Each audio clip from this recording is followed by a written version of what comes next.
kanisa la Engineers kile ambacho umekifanya na umeteuliwa kwenye kamati ya Afrika. Umekuwa mmoja wapo kuhudhuria.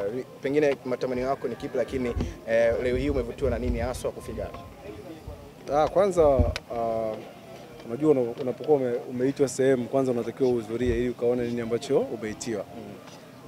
Mimi nimekuwa miongoni mwa watu ambao nilipata bahati ya kualikwa na engineer mwenyewe. Kwa hiyo nimeona kuna haja ya kuja kuona kile ambacho amekiandaa.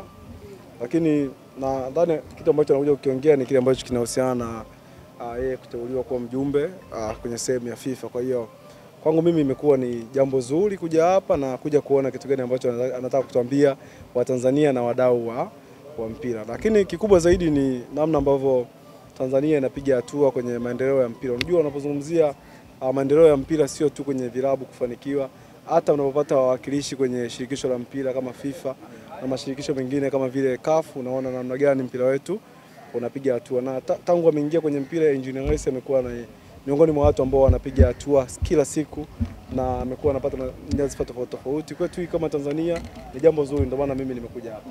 Engineers kwako unamuona ni kiongozi wa aina gani? Ni kiongozi wa mfano, kiongozi ambaye kila mtu anatamani kufanya naye kazi, kila mtu ana wish kufanya naye kazi. Kwa hiyo hata mimi nimekuwa miongoni mwa watu ambao natamani siku moja kufanya naye kazi. Kwa hiyo nimekuja hapa kumuunga mkono hiki ambacho amekiandaa. Kwenye engo gani kwa hiyo unatamani kufanya naye kazi? Chukuchuku. Ukishaingia kwenye football, jiandae kufanya kazi na mtu wowote. Kwa hiyo you never know, leo hii mimi niko KMC, labda miaka miwili mbele anaweza kuja kuwa rais wa KMC.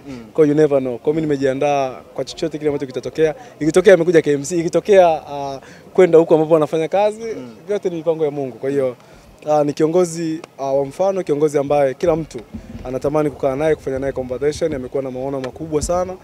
Nadhani uwakilishi wake kwenye FIFA kutoka Tanzania itakuwa ni na big impact kwenye mpira wa Tanzania.